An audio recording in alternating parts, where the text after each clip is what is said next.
ఈ ఆవుల్ని ఇంకా చిన్న సైజ్ చేస్తే మనకున్న అవసరాలు తగ్గట్టుగా ఉంటాయనే ఉద్దేశంతో అప్పుడు ఏ ఆవులు చేయాలి, పొట్టు ఆవులు ఏమున్నాయని స్టడీ చేసి మన ఇండియన్స్ డ్రాఫ్ట్ వెరైటీస్ ఆవులన్నీ కొని వాటి మీద మనం పుట్టించడం. అంటే స్టార్టింగ్ మన పొంగునూరు మన క్యాటిల్ ఫామ్ దగ్గరికి వెళ్ళి కొన్ని సెమన్ తీసుకుని ఒక 10 ఆవులు చేశానండి. 10 ఆవులు చేస్తేనే 4.5 ఇటు అలా వచ్చాయి మంచి బుల్స్.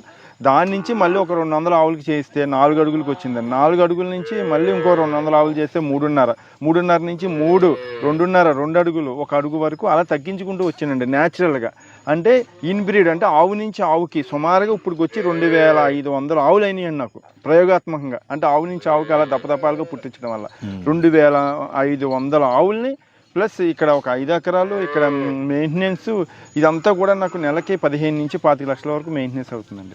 2500 ఆవులు కొని వాటిని బ్రీడింగ్ ఉపయోగించానంటే ఎంత ఖర్చు అవుతుందండి. అంటే ఏంటి అంటే ఇక్కడ నేను స్టడీ చేసింది ఏంటి అంటే ఇప్పుడు ఆవు అనేది ఇంటిలో ఉండే యానిమల్ అండి, కుక్క అనేది బయట కాపలాగా ఉండేది. అలాంటి కుక్కని మనం ఏం చేసాము, నక్కతోటిని మనం పిల్లితోటి సంపర్కం చేసి రకరకాల బీలు తెచ్చి ఇంట్లోకి తెచ్చేసుకున్నాం. బాబు రే ఇటు పెట్టు బ్యాగ్, అలాంటి కుక్కని ఇంట్లో తెచ్చుకున్నాం, ఆవునేమో బయటికి పంపించేసాం. ఎందుకంటే మనకి ఆవుని పోషించే స్తోమత కోల్పోయామండి, చిన్న చిన్న ఇల్లులు వచ్చేసాయి. మరి ఈ టైంలోనే ఆవుని కూడా కుక్క సైజ్ చేస్తే ఇంట్లోకి తెచ్చుకోవచ్చు కదా. మన సనాతన సంప్రదాయం అనేది ఆవు ఇంట్లో మనుగడలోనే ఉండేది కదా. ఆ ఉద్దేశంతో ఆవుని దపదపాలుగా చిన్న సైజ్ చేసుకుంటూ వచ్చా. చాలామందికి ఆవుని పెంచుకోవాలని కోరుకుంటుందండి, వనరులు లేక స్పేస్ లేక డిసప్పాయింట్ అయిపోయి ఉన్నారు. అలాంటి వాళ్ళకి ఎంతో ఊరట అనిపించిందండి. ఎంతోమంది హ్యాపీ ఫీల్ అవుతున్నారండి. ఈరోజు ఎంతోమంది ఆవుల్ని అపార్ట్మెంట్లో పెంచుకుంటున్నారండి. నా కాన్సెప్ట్ ఏంటంటే 2 అడుగుల లోపు తీసుకురావాలి, 2 లీటర్ల పాలు ఇవ్వాలి, ఆడ మగ కలిసి 10,000కే ఇవ్వాలి అని ఒక ప్రాజెక్ట్ నేను తయారు చేసుకున్నానండి. అలా చేయాలంటే నేను సంవత్సరానికి సుమారుగా 1,00,000 ఆవులను పుట్టించాలండి. పుట్టించినప్పుడే నేను ఆ పని చేయగలను. ఇప్పుడు వచ్చిన కౌంట్ 750 అయింది. ఇది ప్రపంచం మొత్తానికండి ఈ మీనేచర్ అనే జాతిని క్రియేట్ చేసింది, దీనికి పేరు పెట్టింది నేనే. యాక్చువల్గా ఏన్షియంట్ ఇండియన్ డ్రాఫ్ట్ బ్రహ్మ బ్రీడ్ ఇది. అప్పట్లో దీన్ని వశిష్ఠుడు విశ్వామిత్రుల వారు బాగా డెవలప్ చేశారండి దీన్ని. ఎందుకంటే ఇది ఆవులో ఒక 4th క్రోమోజోమ్ ఎఫెక్ట్ అవ్వడం వల్ల ఈ బ్రీడ్ పుట్టింది. చాలా వరకు బ్రీడ్లు అంతరించిపోయాయండి. అలాగే ఈ బ్రీడ్ కూడా అంతరించిపోయింది. మళ్ళీ దీన్ని నేను రీబర్త్ చేసి దీనికి మీనేచర్ అని పేరు పెట్టడం జరిగింది. అంటే మీరు లొకేషన్ కూడా చాలా పీస్ఫుల్ లొకేషన్ ఎంచుకున్నారు ఇక్కడ. అవునండి. ఈ లొకేషన్ ఎంచుకోవడానికి ఈ బ్రీడ్ ఇక్కడ డెవలప్ చేయడానికి ఏమన్నా చాలా దగ్గర సంబంధం ఉందండి. ఇదే జెనెటిక్ సైన్స్ ప్రకారం ఏంటంటే మన బాడీలో జీన్ అండి వాతావరణాన్ని బట్టి మ్యూటేషన్ జరుగుతుందండి. అంటే ఇప్పుడు మనకు ఒక ఆవు ఉందండి, ఆవుని మనం హిమాలయాలు తీసుకెళ్ళామనుకోండి, అక్కడ పుట్టే బేబీకి బొచ్చు ఎక్కువ వస్తుంది. ఎందుకు వస్తుంది, దాని జీన్లో లేదు కదా. అంటే అక్కడ వాతావరణానికి చలికి తగ్గట్టుకునే విధంగా దానికి బొచ్చు వచ్చిందండి. అదేవిధంగా నేను భూమికి సమాంతరమైన నేలలో ఎన్ని పుట్టించినా 3 అడుగులు తక్కువ ఏది రాలేదు.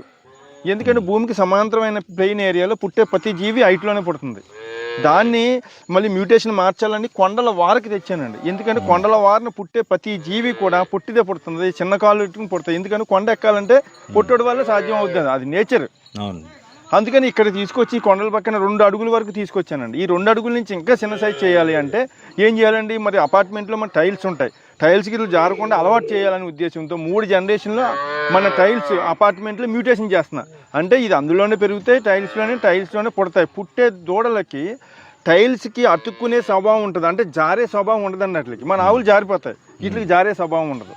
అలాగే వీటిని 4 వేరియంట్లు చేశానండి. ఒకటి గ్రౌండ్ వేరియంట్, రెండోది హార్డ్ సర్ఫేస్ గట్టినాలను జీవించే విధంగా, మూడోది స్మూత్ సర్ఫేస్ అంటే టైల్స్ మీద కూడా జీవించే విధంగా, 4వది మైక్రో అంటే మరీ చిన్నది 1 ఫీట్ లోపే ఉంటుంది. ఎందుకంటే కొంతమంది అడిగారు, నేను 10 అంతస్తులో ఉంటాను, 15 అంతస్తులో ఉంటాను, వాళ్ళ కోసమని ఇది మైక్రో సైజులు చిన్నవండి. ఇవన్నీ కూడా ఈ 1 ఫీటే ఉంటాయి. హైయెస్ట్ మ్యాక్సిమం 12 అంగుళాలు 13 అంగుళాలు మించి ఉండవు. ఓకే, ఇది వాళ్ళకి అవసరానికి తగ్గట్టుగా. ఎందుకు ఇలా చేసామంటే ఇప్పుడు మనం అన్నీ చేయలేదా, ఒక ఎకరం నేలలో పండించే పంటలనేమో మనం డాబా మీద పండించేస్తున్నాం, ఒక పెద్ద చేపల చెరువులో పండించేదేమో అక్వేరియంలో పండిస్తున్నామా, పెద్ద చెట్టునేమో చిన్న చెట్టు చేసి మన బోన్సాయి అని చెప్పి కుండీలో పెంచుకుంటున్నాం. మరి అలాంటప్పుడు ఆవును చిన్న సైజ్ చేస్తే తప్పేమొచ్చింది. నేను కూడా ఇన్ బ్రీడ్ చేశాను కదా, యానిమల్ టు యానిమల్ చేశాను కదా, అవుట్ బ్రీడ్ అయితే చేయలేదుగా. అవుట్ బ్రీడ్ అంటే ఏంటంటే ఇప్పుడు మనకి చేసిందని జెర్సీ హెచ్ఎఫ్ ఎలా సృష్టించారు, ఒక గాడిదికి గేదెకి గుర్రానికి సంపర్కం చేసి పుట్టించారు దాన్ని జెర్సీ హెచ్ఎఫ్. నేను ఆవు నుంచి ఆవుకి దప్పదప్పాలుగా సైజ్ తగ్గించుకుంటూ వచ్చా. ఎందుకంటే మన అవసరాలు తగ్గట్టుగా. భవిష్యత్తు జనాలకి ఆవు అనేది ఉండదండి. ఆవుకి రక్షణ కల్పించాలంటే నేను ఇదొకటి. ఇప్పుడు ప్రతి ఆవు కూడా కొంత వెయిట్ ఉంటే మినిమం 65,000 నుంచి 1,50,000 వరకు బీఫ్ ఫ్యాక్టరీ వాళ్ళు పట్టుకుపోతున్నారు. ఆవుకి అనేది రక్షణ లేదు. ఆవును రక్షించాలంటే ఆవును చిన్న సైజ్ చేయాలనిపించింది నాకు, అందుకని చిన్న సైజ్ చేశాను.